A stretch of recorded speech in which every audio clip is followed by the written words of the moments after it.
Hi, my name's Mandy McIntosh. Welcome back to part 3 of my series Ghost Voices and Maps, my investigation of the Oddfellows coffin at Sleeper Mortuary.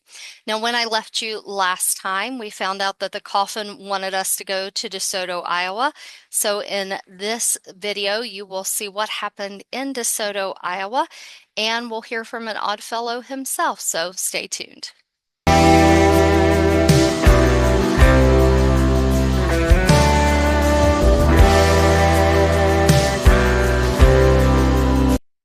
Let me just recap shortly what happened in video 2. In video 2, we were doing a map scrying session in front of the Oddfellows coffin. The little crystal landed close to DeSoto. We were calling out different cities around that area. When we said DeSoto, everything lit up equipment-wise multiple times. This included tracker lights, a REM pod, a K2 meter, and an EMF. So obviously we headed off to DeSoto. Now, there is a Guthrie Street in DeSoto, and this coffin is associated with Guthrie Center, so we were hoping maybe they just got their Guthries mixed up. We did wait a few days before we went to DeSoto, and that was because it was the weekend. I wanted to make sure we had the best chance of catching any historical society or library open. Um, when we got to DeSoto, well, before we got to DeSoto, because I was doing research on the fly the night before we would go places.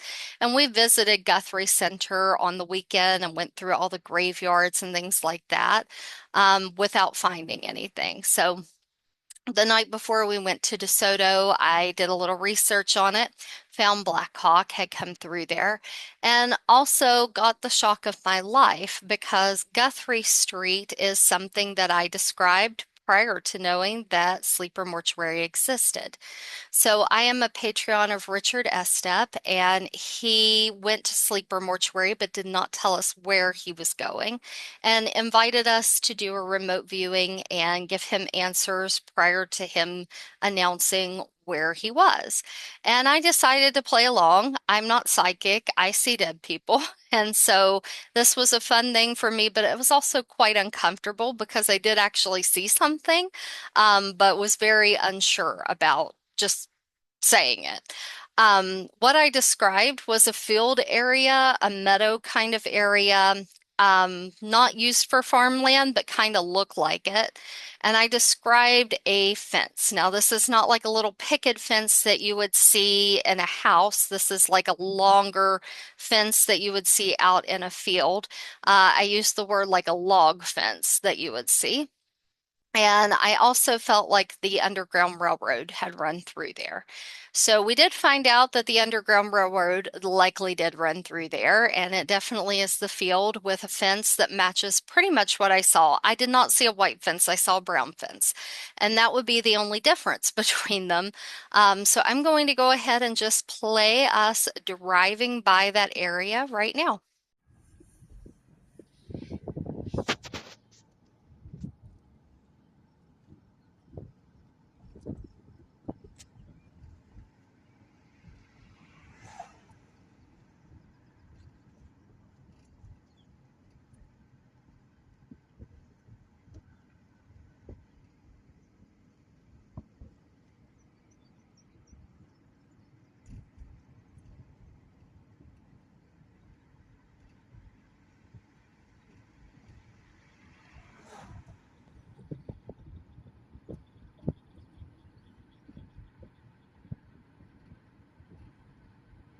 So after seeing it, I was quite hopeful that we were going to get answers in DeSoto, and unfortunately, that is not what happened. The town was very unfamiliar with the Oddfellows. They were obviously unfamiliar with the coffin story. I did find in a pamphlet inside the library that there was an Oddfellows chapter there.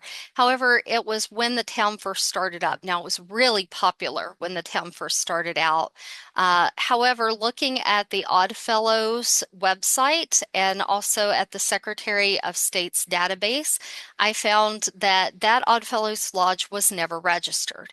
So it's either an unregistered under the fly organization or it happened prior to this kind of documentation, and it had already become defunct before this kind of documentation was available, which is what I think happened.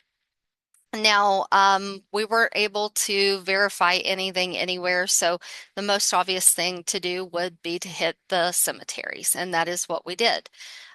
There were several cemeteries to go through. There was a St. Mary's cemetery. I remember getting very emotional, thinking this has to be it. It's Mary. Um, we did not get anything there. We had checked what we thought were all of the cemeteries, and we're actually getting ready to leave empty-handed, and we got lost. Really, really lost, by the way. And we ended up in front of another cemetery, and so we felt like that was, you know, fate telling us we needed to be there. So we hopped out. Now, when I investigated cemeteries, which you're not going to hear in any audio of me at cemeteries, is me standing out in the cemetery introducing myself to the folks that live there. I let them know who I was, what I was doing, what I was looking for, that I was looking for a Native American girl. It gave the details of the story and then proceeded to walk around with equipment. So you don't necessarily hear that on any of my tapes, but it is what I did at every cemetery that we went to. Um, After doing that at the cemetery, I started to walk around. Now, there were a couple of things I was looking for. The first is some kind of stone with an unknown on it, or, we named this person this. Um, because this person was supposedly found in the mid 90s, that stone would have been legible. So was looking for anything like that. Sadly, a lot of the stones, if not all of the older stones in Iowa, are made of limestone and they are very, very weathered. So the truth of the matter is, I could have been standing on her grave if she was buried in the 1900s, which at that point I thought was the more likely story. And I could be standing right there and not be able to read her name or know that she was an unknown burial because you just can't read anything on the stones. So was really relying a lot on the equipment to kind of lead us in the right direction. The other thing I looked for in these graveyards were Oddfellows placards, and there were plenty to be found in most of them, and kind of conversing with them and asking them to tell us if they knew about this girl, if they could give us information. Now, this cemetery that we bumped into was called Oakland Cemetery. Oh, I blanked on the name for a second. Oakland Cemetery, and there was only one Oddfellows placard there, and it was actually a Rebecca. We're assuming the husband was probably in the Oddfellows, but not entirely sure. So, Mr. and Miss Hall is who we ran. Sorry, Mr. and Mrs. Hall was who we ran into.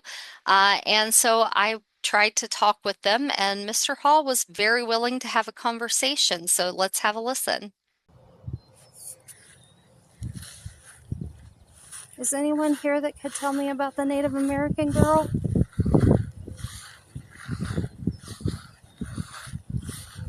Mr. and Mrs. Hall, would you be able to tell me about the Native American girl?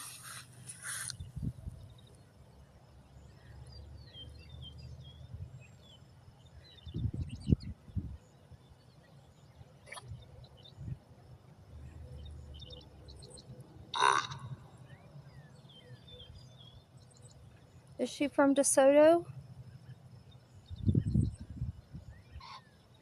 Yes. Okay, thank you. Do you happen to know her name?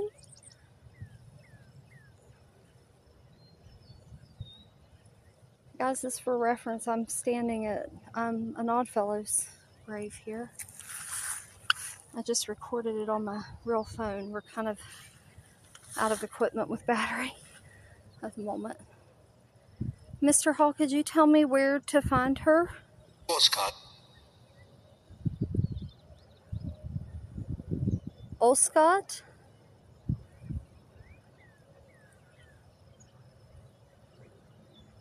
Of his.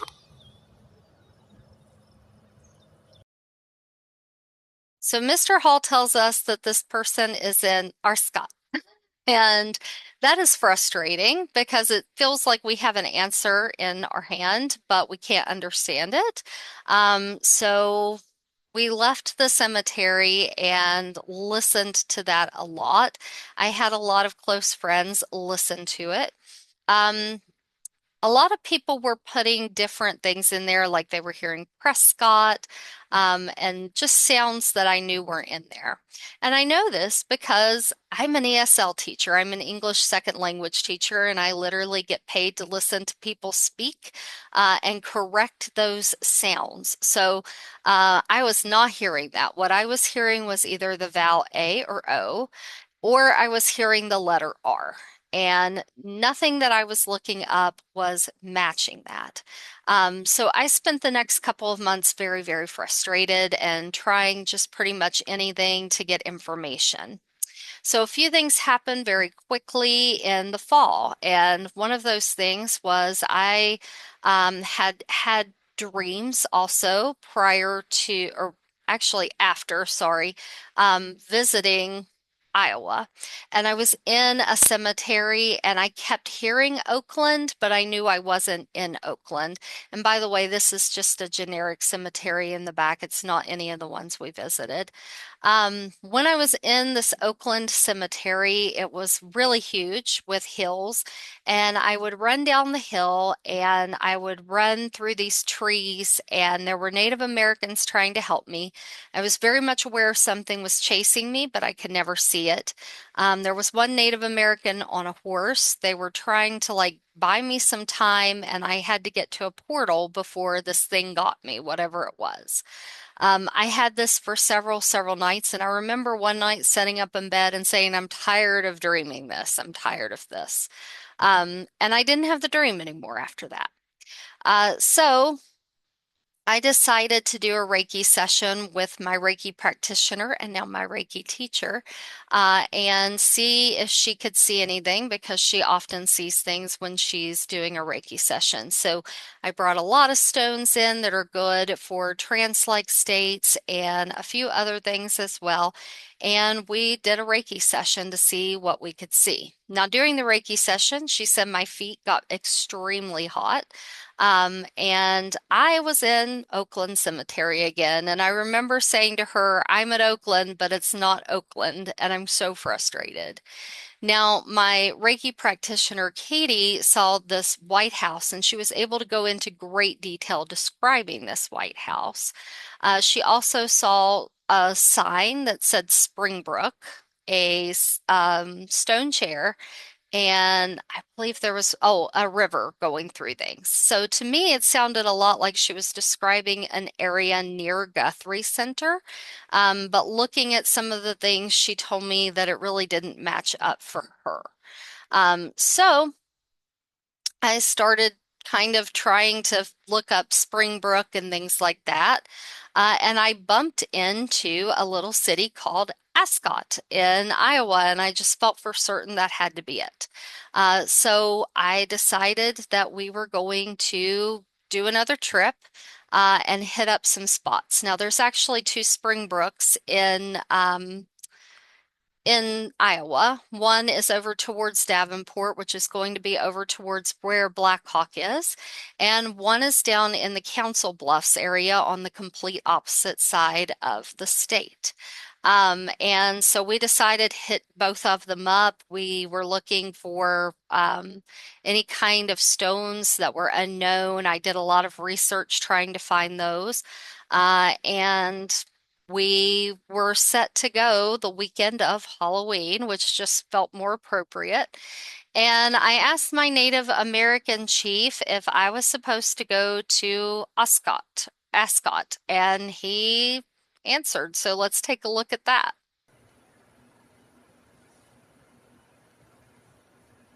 Am I supposed to go to Ascot?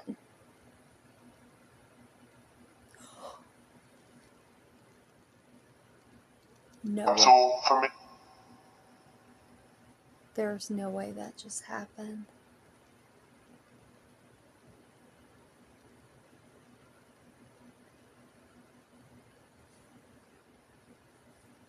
I don't even believe that just happened. I need to go to Ascot.